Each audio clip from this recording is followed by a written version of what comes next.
देखिए, लवणोद्भिद पादप ऐसे पादप जो अधिक लवण वाले जगह पर पाए जाते हैं लवणोद्भिद पादप कहलाते हैं। जैसे जो समुद्र के किनारे पाए जाते हैं पौधे वो लवणोद्भिद पौधे या लवणोद्भिद पादप कहलाते हैं।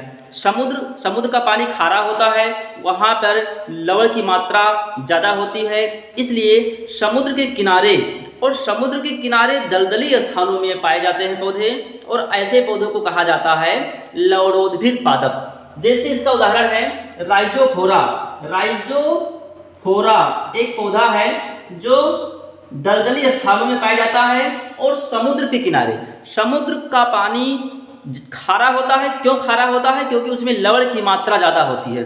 तो जब समुद्र का पानी खारा होता है, उसमें लवण की मात्रा ज़्यादा होती है, तो ऐसे पौधे जो समुद्र के किनारे पाए जाते हैं उनको लवणोद्भिद पादप कहा जाता है।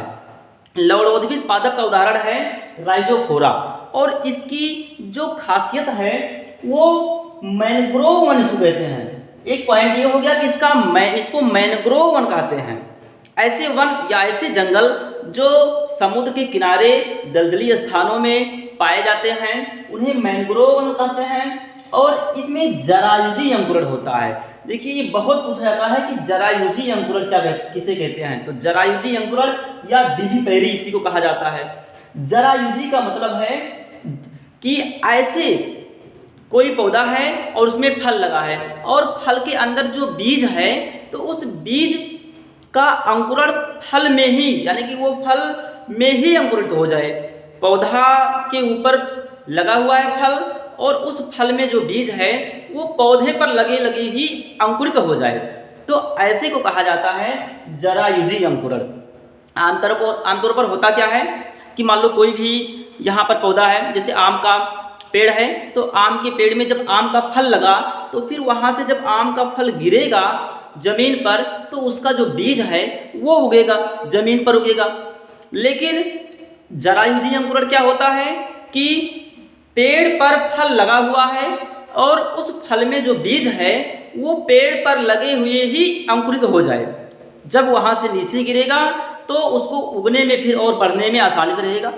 कोई फल है, अगर ये फल पेड़ पर लगा हुआ ही है और इसी में जो बीज है ये अंकुरित हो जाए, अब ये बीज जब जमीन पर गिरेगा तो ये बढ़ने लगेगा, जल्दी बढ़ने लगेगा।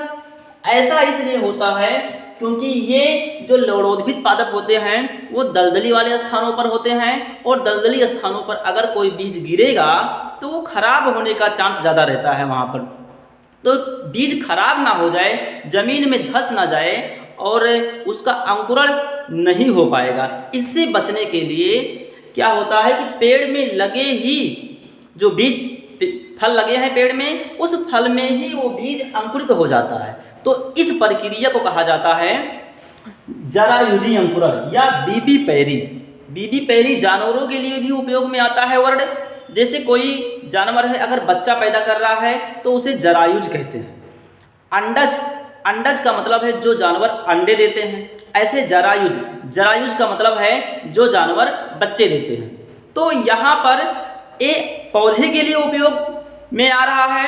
राइजोफोरा एक ऐसा पौधा है जो जिसमें जरायुजी अंकुरण होता है और श्वसन मूल पाया जाता है। ऐसे पौधों में श्वसन मूल भी पाया जाता है। देखिए, श्वसन मूल क्या होता है ये भी बहुत इंपॉर्टेंट है। श्वसन मूल क्या होता है?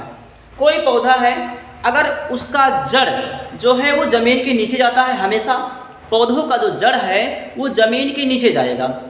लेकिन राइजोफोरा ऐसा पौधा है कि इसका जड़, ये मान लो जमीन है, इसका जड़ ये जमीन से बाहर से निकला रहता है।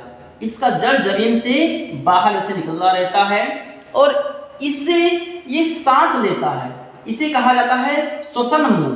तो ऐसे पौधा जिसका जड़ जमीन से बाहर निकला रहता है और उसका काम है सांस लेना, तो ऐसे जड़ को कहा जाता है श्वसन मूल।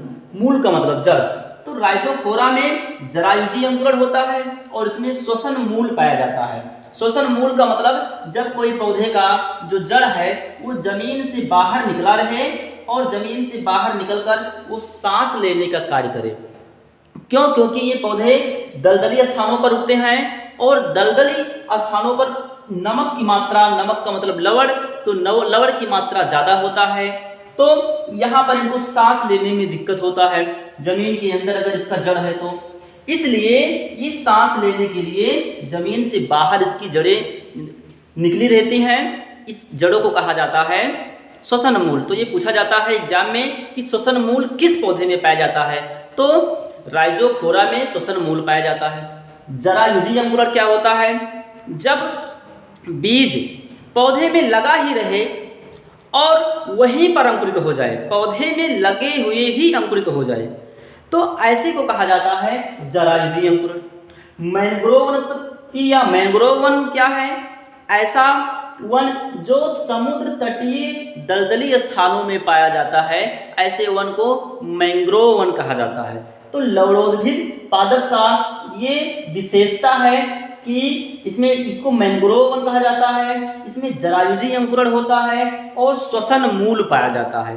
श्वसन मूल का मतलब है कि ऐसा जड़ जो सांस लेने का काम करे और पृथ्वी से बाहर निकला रहे, तो ऐसे को श्वसन मूल कहा जाता है।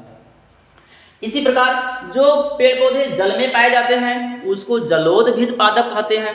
देखिए जलोदभिद पादप का उदाहरण है कमल, समुद्र शोक, टाइफा, सिंगाड़ा, ये सब जल में पाया जाता है। और जलोदभिद पादप में जो अनुकूलन होता है वो अगर कोई पौधा जल में पाया जाएगा तो इसका जो जड़ है ये जड़ बहुत कम विकसित होगा। क्यों कम विकसित होगा, जड़ का काम है पानी को अवशोषित करना, जमीन से पानी को अवशोषित करना। जो यहाँ पर बहुत बड़े बड़े पेड़ पौधे सब लगे हुए हैं उनमें जो जड़ है उस जड़ का काम है कि पानी को अवशोषित करना। अब जब ये खुद पानी में है तो इसको पानी अवशोषित करने के लिए कोई दिक्कत ही नहीं होगा, पानी ऑटोमेटिक इसके अंदर परासरण के द्वारा चला जाएगा। तो इसलिए इसमें जड़ की कोई विशेष भूमिका नहीं होती है। तो ऐसे पौधे जो जल में पाया जाता है उसे जलोदभिद पादप कहते हैं। इसका उदाहरण कमल, समुद्र शोक, टाइफा, सिंगाड़ा, ये सब जल में पाए जाने वाले पौधे हैं, जलीय पादप या जलोदभिद पादप कहलाते हैं। इनमें जो जड़ होता है वो बहुत कम विकसित होता है।